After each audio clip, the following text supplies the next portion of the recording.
La vertu de la grandeur spirituelle, selon Dieu, repose sur l'humilité, le service des autres et l'obéissance totale à sa parole.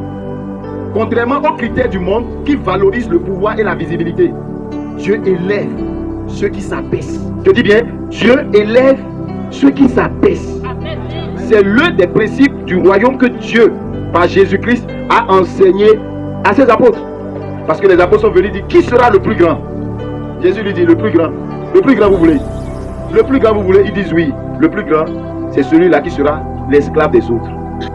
Donc nous voyons carrément, écoutez ceci, comment Dieu peut proclamer et annoncer à Marie que Marie aura qui? Un fils. Et ce fils s'appellera comment? Jésus. Il sera grand et appelé fils du Très-Haut. Et le Seigneur Dieu lui donnera le trône de David son père. Gloire à Dieu. Il a bien précisé. Est-ce que Dieu ment? Non. Dieu dit que Jésus là, il sera grand. Mais regardez tout le parcours de Jésus sur la terre. La grandeur de Jésus a commencé par la bergerie. Et c'est pour cela que les Juifs ont minimisé Jésus. Donc nous devons faire beaucoup attention à ce que le monde appelle grandeur et ce que Dieu appelle grandeur. Ce que Dieu appelle grandeur n'est pas pareil que ce que le monde appelle grandeur. Ce que le monde appelle grandeur, c'est l'apparence, c'est la visibilité, c'est le pouvoir, c'est celui qui règne, c'est celui qui a l'argent, c'est celui qui a tout et peut décider de tout et faire comme il veut. Mais selon Dieu, le plus grand, c'est celui qui sert les autres avec humilité, avec obéissance. Alléluia. Gloire à Dieu. Mais regardez, comment Dieu pouvait dire sur Jésus qu'il est grand et Jésus n'a pas trouvé un seul, d'accord, hôpital où il va naître. Pourtant, la prophétie dit qu'il est grand. Donc la grandeur de Jésus n'est pas liée sur la terre, mais sa grandeur est en haut, auprès de son Père. Et c'est pour cela que chacun de nous doit comprendre ce soir que notre grandeur n'est pas sur la terre. Cela ne voudrait pas dire que Dieu ne va pas nous donner les autres choses. Mais nous devons comprendre que tout ce qui s'appelle pouvoir, visibilité, Dieu n'appelle pas sa grandeur. Donc la clé de la grandeur, selon Dieu, c'est pas construire des maisons, c'est pas avoir beaucoup d'argent, c'est pas avoir beaucoup de voitures, c'est pas construire ou avoir des habits VIP ou dormir dans le luxe. C'est pas ça la grandeur. Le monde nous a menti par rapport à la grandeur pour qu'on ne regarde pas l'éternité. C'est pour cela qu'il y a trop de mépris aujourd'hui dans les familles, dans les églises, un peu partout. Quand quelqu'un a l'argent, c'est lui on écoute. Bien aimé, la grandeur et la clé de la grandeur selon Dieu est de servir les autres. Donc celui qui sert son frère, celui qui s'humilie pour son frère, qui est au service de son frère, Dieu l'appelle grand dans le royaume de Dieu. Donc cela ne voudrait pas dire qu'on n'aura pas l'argent, non. Même en ayant l'argent, la grandeur, nous devons nous servir les uns et les autres. Et regardez Jésus, tout son parcours. Quelqu'un à qui on a annoncé une prophétie de la grandeur qui va naître à la bergerie. C'est pour ça que vous allez voir, les personnes qui sont grands sont toujours insignifiants. Ils ont l'apparence de quelqu'un de rien du tout. Hein? De quelqu'un à qui on ne peut pas faire confiance. C'est eux Dieu utilise, ils sont en haut. La grandeur selon Dieu, c'est celui qui est humble, celui qui sait ses prochains et celui qui est obéissant à la parole de Dieu. Gloire à Dieu. Et regardez le parcours de Jésus, notre exemple. Où il s'est glorifié sur la terre. Toute sa vie, il a servi les gens pour la gloire de Dieu. Il priait pour les gens. Il n'a jamais attribué la gloire de Dieu à lui. Il redonnait toujours la gloire qui était à Dieu. Et quelqu'un est venu dire, bon maître, il dit, ne m'appelle pas bon maître. Un seul est bon, c'est Dieu. Alors qu'il était le Dieu incarné. Pourquoi Jésus dit à ce jeune homme que lui n'est pas bon, que c'est un seul qui est bon et c'est Dieu? Parce que Dieu a incarné l'humanité et l'humanité, le péché de l'humanité était en lui.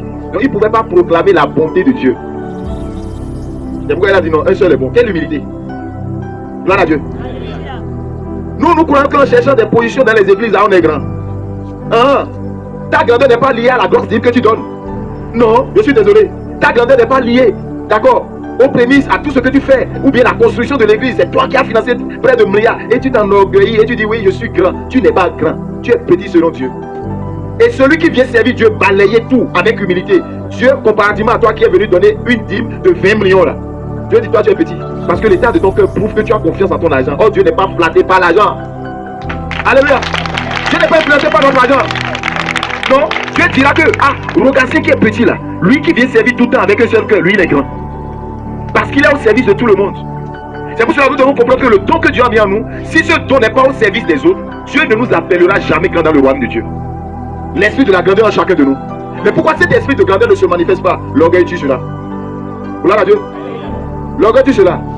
C'est pourquoi je suis revenu encore pour nous dire que la grandeur selon Dieu repose, il dit bien, ça repose sur 3 piliers fondamentaux.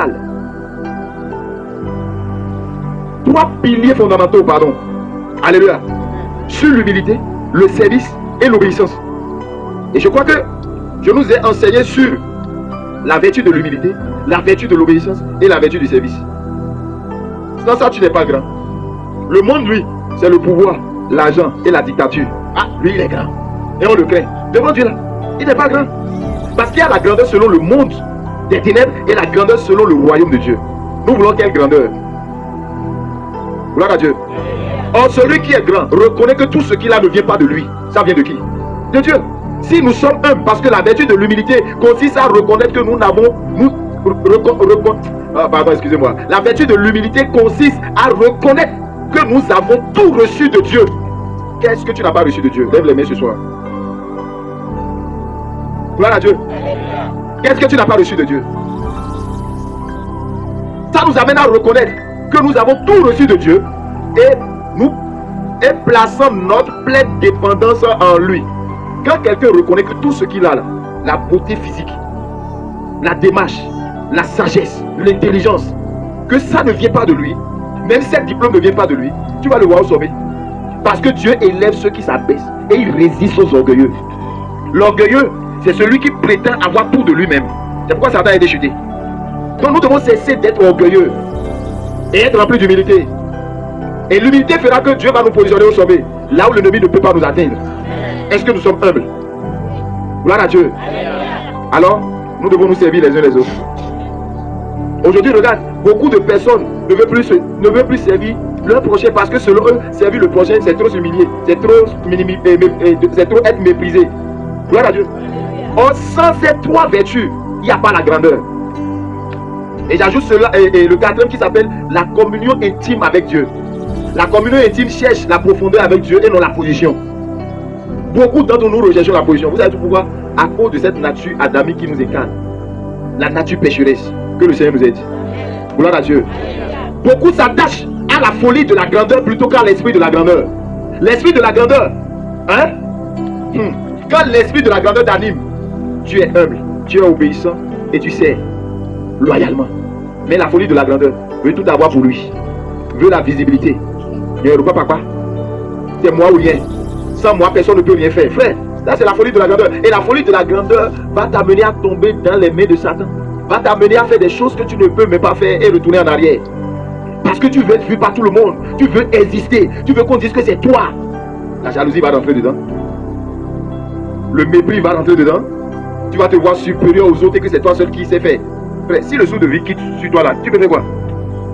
Voilà pourquoi Dieu ne nous voit pas comme grand. Donc nous devons rester. Celui qui a l'esprit de la grandeur recherche toujours des choses en haut. Est-ce que je parle à l'esprit de quelqu'un ce soir? La vertu de l'obéissance, je l'ai dit, c'est un acte d'amour, de confiance et d'humilité. Ouais, l'humilité revient encore. Qui permet de s'aligner sur la volonté divine pour recevoir sa protection et ses bienfaits. Lorsque tu obéis à la voix de l'Éternel ton Dieu, voilà les bénédictions qui t'accompagnent. Il dit, tu seras béni à ton arrivée et à ton départ. Tu auras la supériorité sur les nations. Hein? Ils viendront vers toi par un seul chemin, mais ils se disperseront par 7 chemins. Pas parce que tu as prié, parce que tu as été obéissant à la voix de Dieu. Mais qu'est-ce qu'on nous enseigne aujourd'hui? Il faut prier pour que l'ennemi disperse.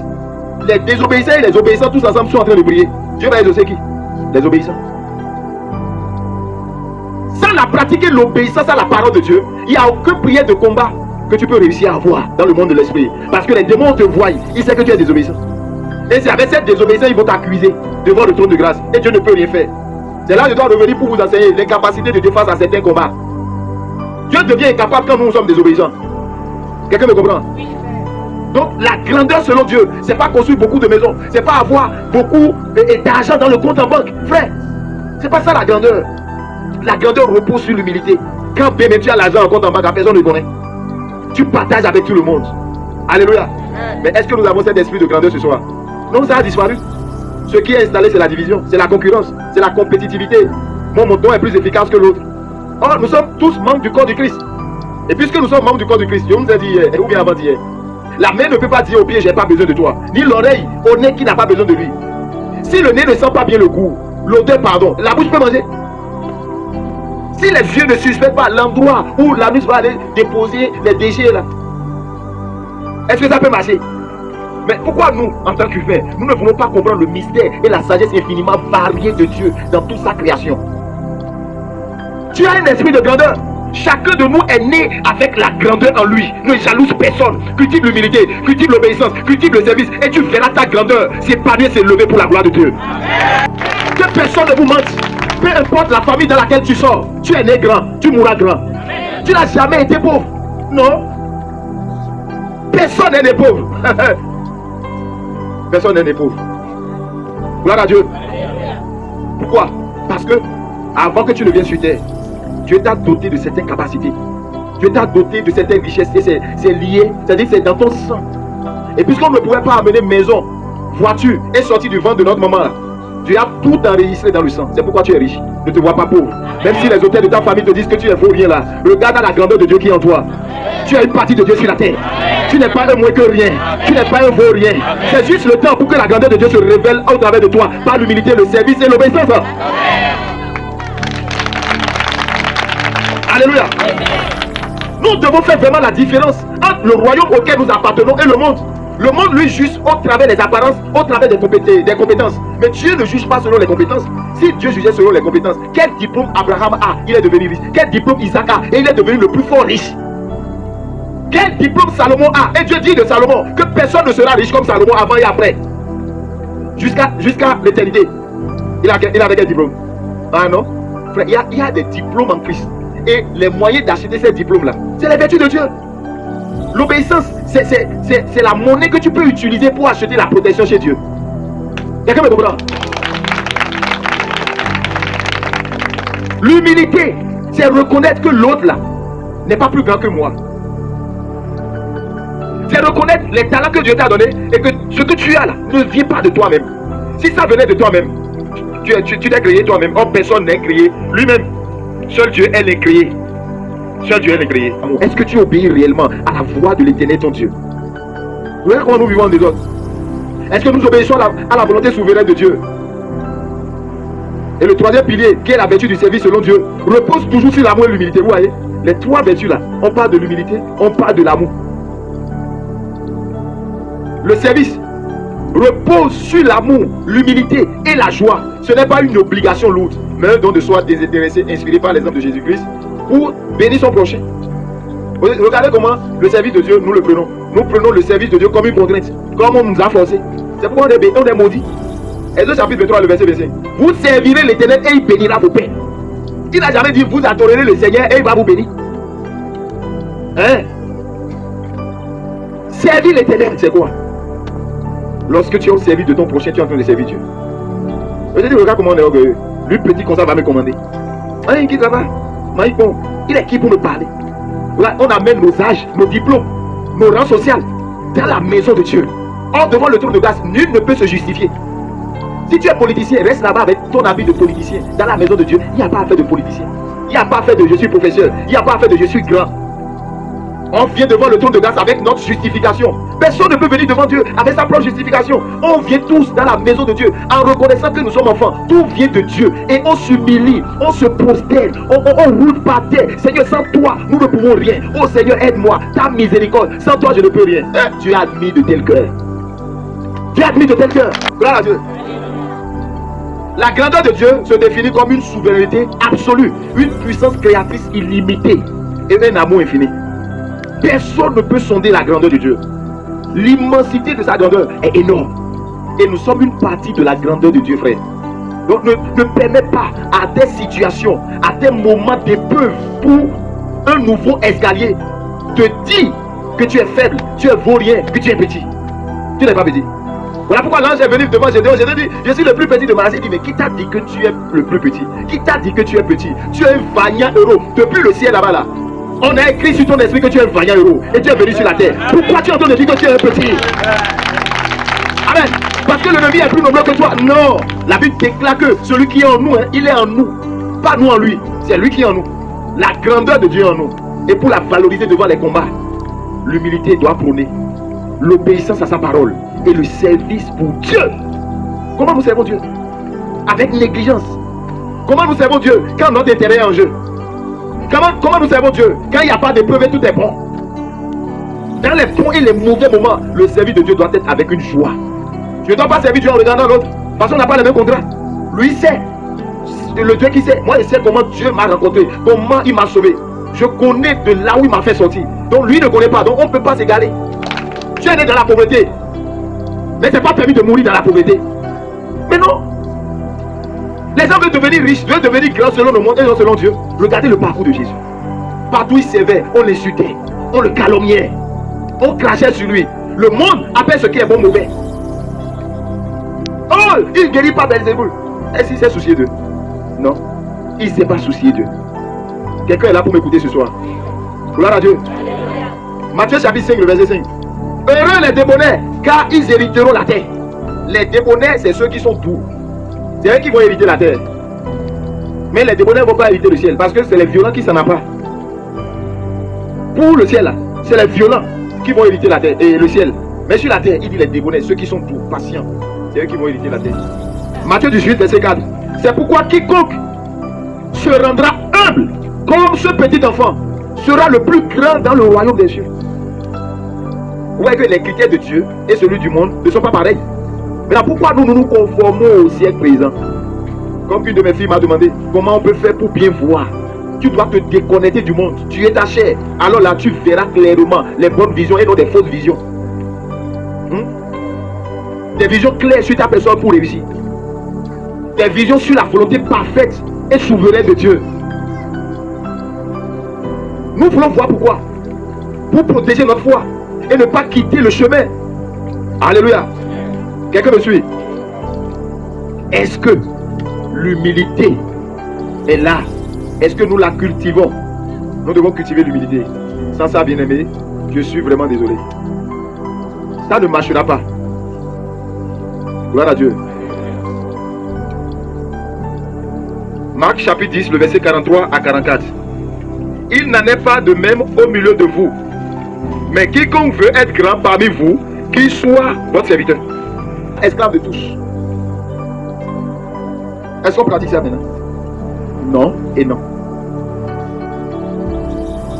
Je suis étonné de voir que nous les enfants de Dieu, nous venons dans la maison du trésor, dans la maison de Dieu, pour recevoir de Dieu. Et chacun dit, moi, je suis plus âgé que toi. Tu connais mon âge? J'ai les cheveux blancs, ne viens pas dans la présence de Dieu.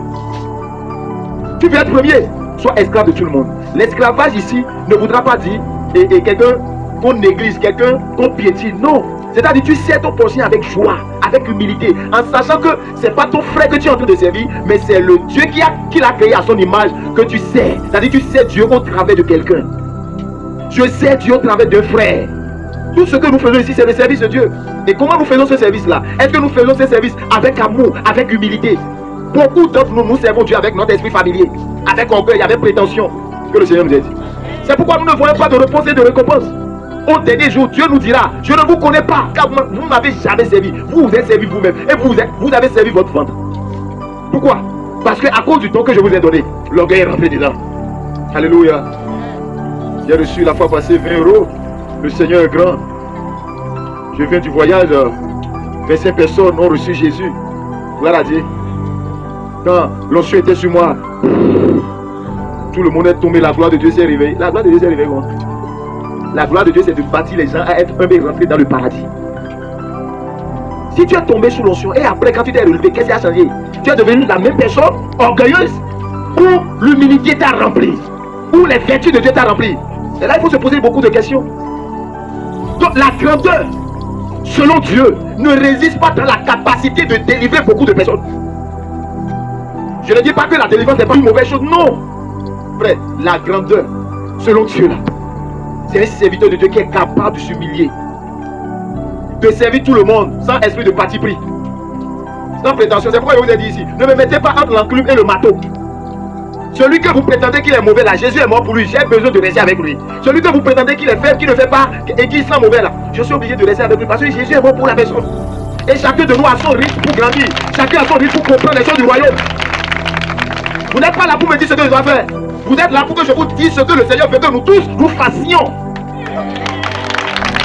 Gloire à Dieu. Chacun a qu'à rester dans son couloir. Amen, amen. Proverbe 22. Regarde ce que le Seigneur dit ici. Verset 4. Le fruit de l'humilité, c'est la crainte de l'Éternel. C'est la richesse, la gloire et la vie. Regarde, celui qui reconnaît que le parler qui est en lui, le fait qu'il chante, le fait qu'il prêche la parole de Dieu, le fait qu'il y a la libéralité du don. Il y a des gens qui sont libéraux, ils donnent. C'est-à-dire si la personne est humble, voilà le fruit qu'on retrouve dans l'humilité. C'est qu'il crée l'Éternel. Il ne donne pas pour posséder la personne. Beaucoup de personnes font des dons dans des églises pour posséder les pasteurs et les prophètes. Tu donnes, je donne. Voilà Dieu. Tu veux donner quoi pour m'impressionner? Dites-moi, quel argent nous pouvons donner à Dieu pour l'impressionner? Notre argent ne pressionne pas Dieu, mais notre état de cœur d'humilité, de patience, de vertu. C'est ça qui prend le trône de Dieu. Et vous devez comprendre que l'argent n'est rien devant Dieu. Ce qui importe, c'est nos âmes pures. C'est nos cœurs purs. Qui est plus important que l'argent? Je ne dis pas que l'argent n'est pas important, parce que sans l'argent, on ne peut rien faire. Et l'argent répond à tout. Mais nous ne devons pas dépendre de l'argent. Nous ne devons pas mettre notre confiance en l'argent.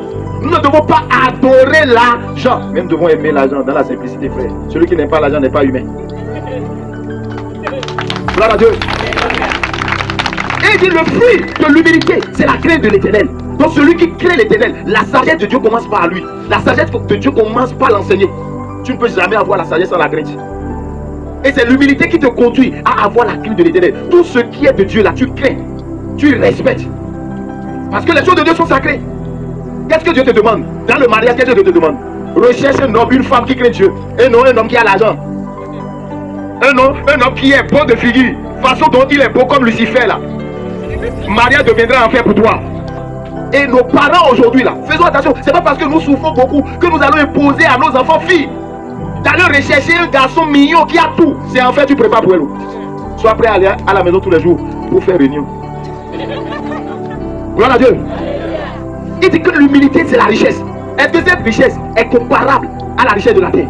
Non. Il dit que c'est la gloire et la vie, l'humilité. L'humilité précède la gloire. L'orgueil précède la honte. Quand quelqu'un quitte 20 étages là, non, quand quelqu'un quitte 2 étages et il tombe là, tu as dit voyons. Mais le diable sait ce qu'il fait. Il t'amène très haut comme il a pris Jésus. Il l'amène en haut complètement. Il dit si tu es fils de Dieu là, descends je vais voir. Et toi aussi dans ton orgueil tu dis mon Dieu va me protéger. Il est avec moi. Et il saute. Regarde, quand il saute de 20 étages, il descend. C'est fini. L'orgueil précède la chute.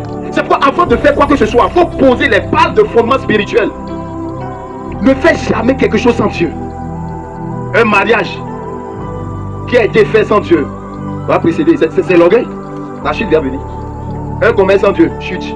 Un ministère sans Dieu, chute. Tout ce que nous faisons sans Dieu, ça finit par chuter tôt ou tard. Le diable te laisse d'abord. Et il t'amène au haut, tu es content. Oh, je suis grand, non, sans lui, je suis parti. C'est pour dire moi. Faisons beaucoup attention à ce qui attire. Faisons beaucoup attention. Tout ce qui brille n'est pas de l'or. Tout ce qui brille n'est pas de l'or. Vous recherchez quel type de grandeur en brillant? Oh Seigneur, rends-moi grand. Si Dieu veut te rendre grand, prépare-toi à l'humiliation. Prépare-toi au contraire de ce que tu as demandé. La Bible dit que Joseph a vu qu'il était le plus grand parmi les 11. Les 11 sont venus s'agenouiller devant lui. Joseph ne pouvait jamais imaginer que dans la volonté souveraine de Dieu, ses frères vont le trahir et l'envoyer au puits.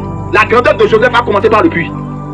Ta grandeur commencera par l'humiliation. Si vraiment tu adores le Dieu authentique et tu suis sa volonté, c'est comme ça que ta grandeur va commencer. La grandeur selon Dieu ne commence jamais en haut. Tout ce qui est grand aujourd'hui a été petit hier.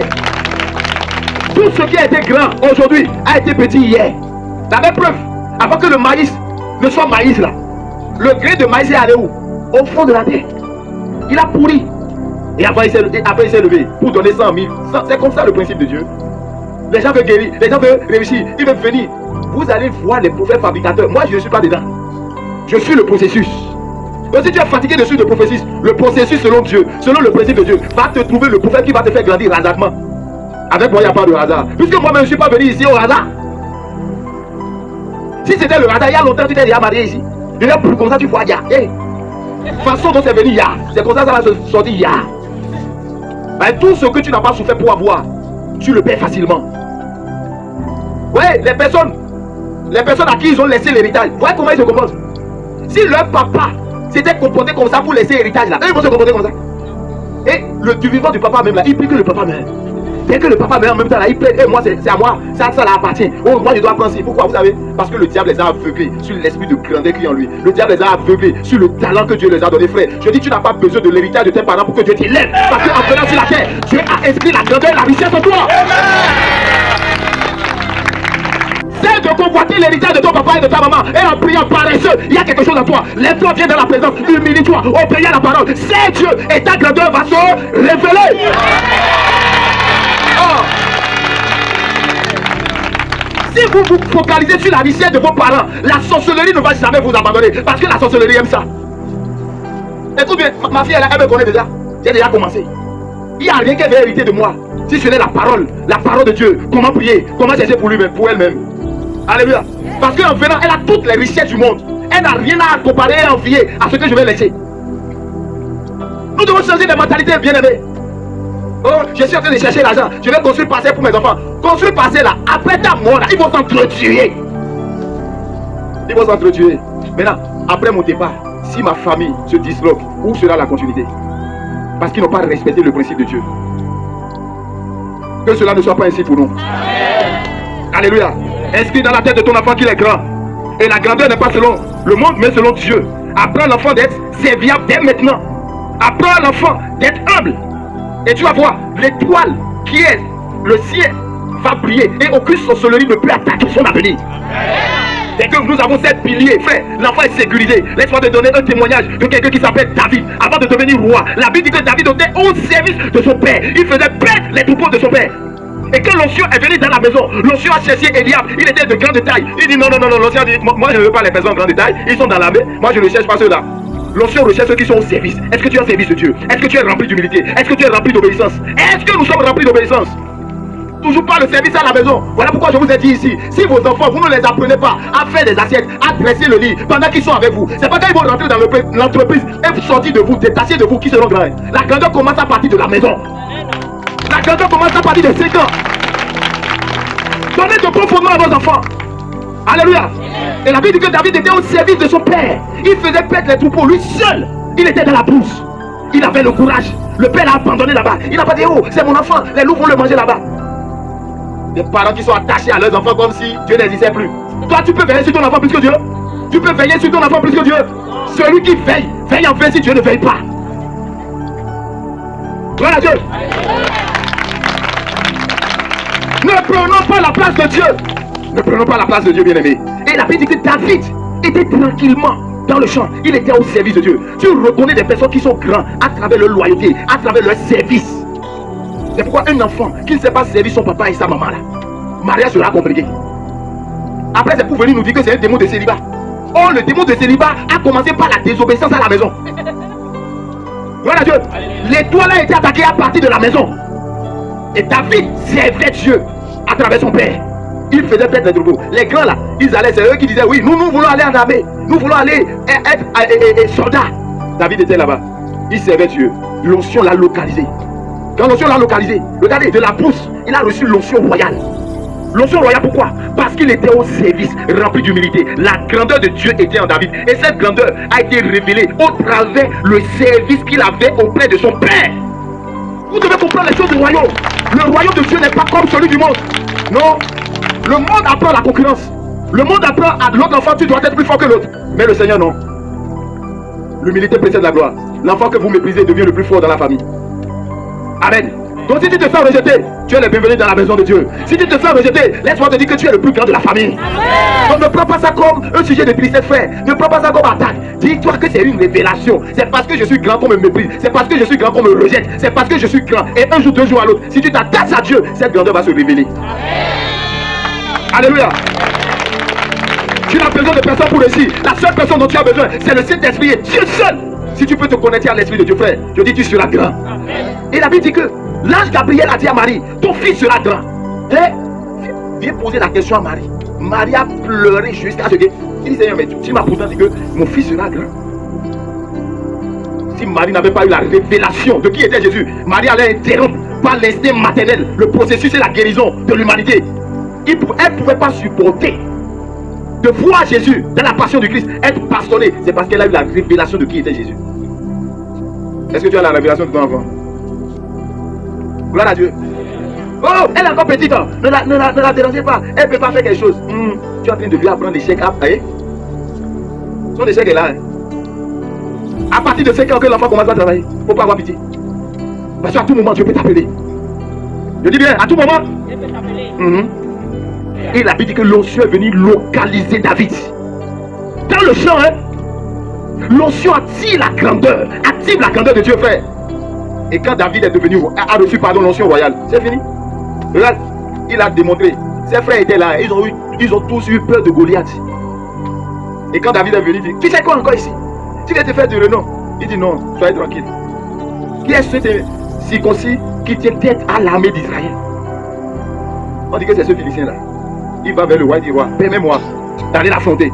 Le roi était étonné, il dit, mais comment toi qui n'as jamais combattu dans l'armée, tu vas venir dire quoi? Il dit, hé, quand moi j'étais dans la bouche là, tout ours qui venait prendre ma brebis là, je le poursuivais. Ce que tu n'as pas fait hier, tu ne peux pas faire dans le présent. Ton passé, ça dit, si tu veux devenir quelque chose demain, c'est à partir de maintenant qu'on est. Ne paraisse pas. Oh, c'est à cause de telle personne, hein. Si il va là-bas, là, il me connaît, il crie sur moi. Tu es en train de perdre ta destinée. Alors, c'est pas lui qui t'a dit de venir ici. Est-ce que c'est quelqu'un qui nous a réunis ici? C'est pas l'onction, c'est pas Dieu. Tu sais qui? Un homme ou bien Dieu? C'est à toi de prendre. Maintenant, si je suis Dieu, je dois accepter toute humiliation venant des hommes, l'ingratitude venant des hommes. Je ne dois pas fixer mes yeux sur ce que d'autres personnes me disent. Au contraire, je dois le prendre avec joie et dire, c'est tellement s'ils m'ont dit ça là. Dieu veut que je me perfectionne. C'est pourquoi il est passé par mon semblable pour me parler. Si tu penses comme ça, tu vas grandir, tu seras toujours joyeux. Hein? Les gens qui continuent de venir dans cette présence glorieuse là avec les mains serrées. Parce qu'il sait qu'il ne s'arrive pas à nader. S'il vient, il va voir nader avec sa tête là. Comme si Nader était mort pour elle sur la croix. Au lieu de lever une église spirituelle, on est en train de lever l'église de la sorcellerie. Quand l'heure de service de Dieu sonne, nous sommes malheureux. Je vais encore pas dire maintenant. Il m'a animé. Il n'y a pas l'argent de game. Mais quand propriétaire, l'heure sort pour que le propriétaire vienne. Oh Seigneur, tu ouvres moi les portes, je vais payer le loyer. Dieu dit, ah bon? Donc, je vais te payer le loyer. Tu m'as fait quoi pour le loyer? Gloire à Dieu. Ne néglige pas ton Dieu. Est-ce que tu es né pour lui ou pour les hommes? Si je reconnais que j'ai été sauvé par lui et que c'est pour lui que je vis, qui d'autre je vais servir à part lui? J'ai refusé de servir le monde et je viens vers Dieu. Je refuse aussi de servir Dieu. Je vais servir qui alors? Moi-même. Et je me sers moi-même. Parce que je veux quand je veux, à l'heure où je veux. Ça ne me concerne pas. Ils sont là, ils vont faire. Et il va rouler. Le jour du malheur, Dieu va aussi te dire, ils sont là. Il honore ceux qui l'honorent. Et David est devenu roi.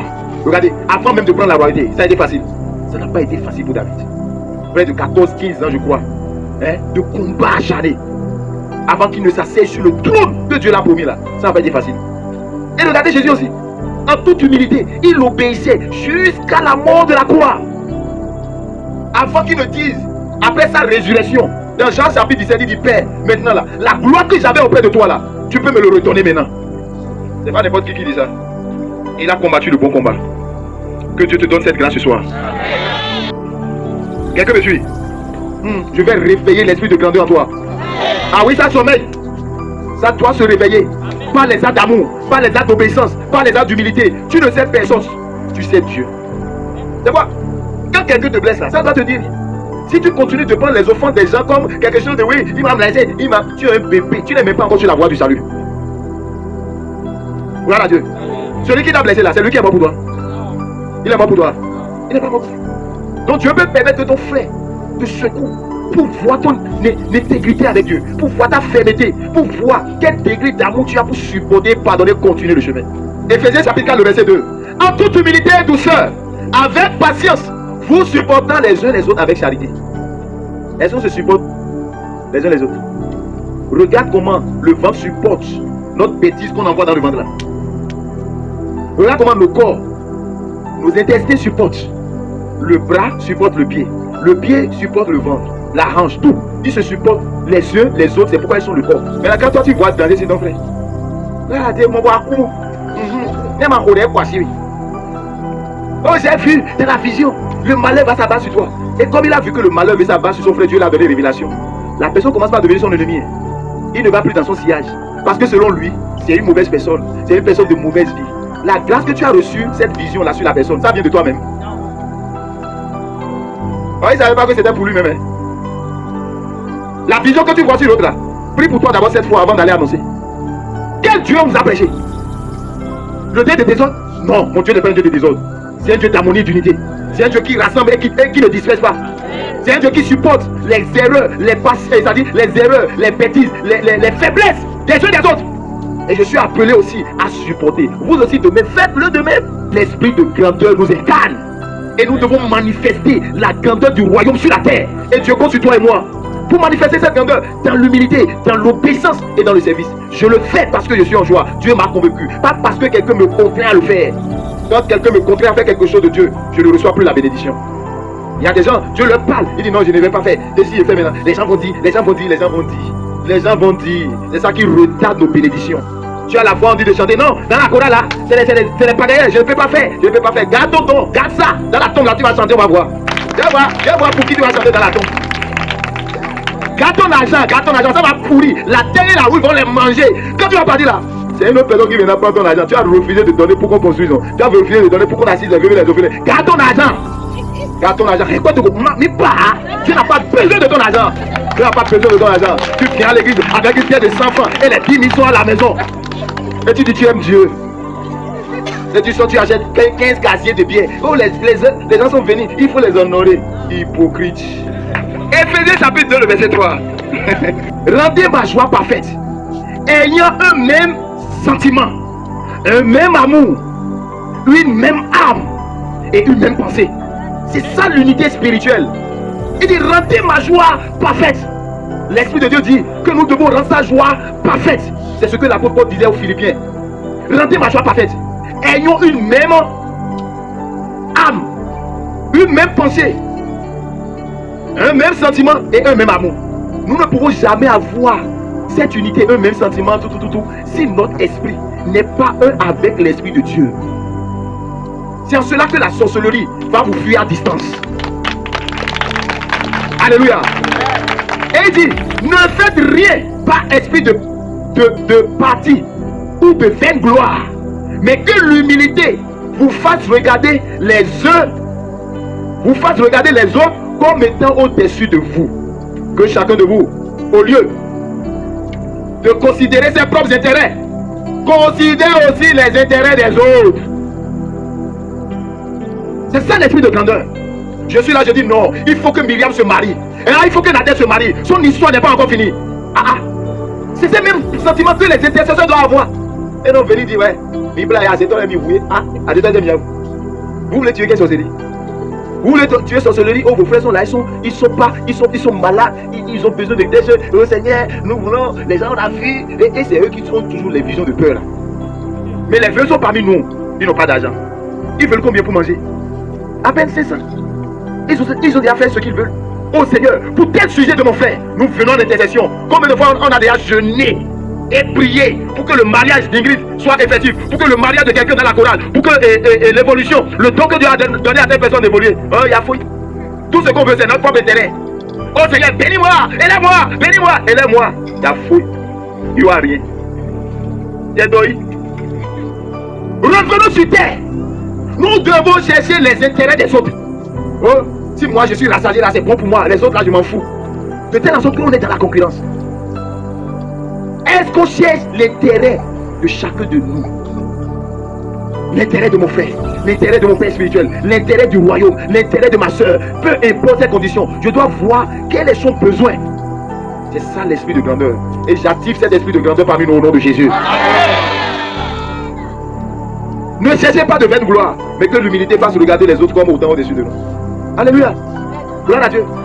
Au lieu de dire, elle a 4 enfants, jusqu'à maintenant, elle ne s'est pas encore mariée. C'est sûr que c'est un impoli. C'est sûr qu'elle bava beaucoup.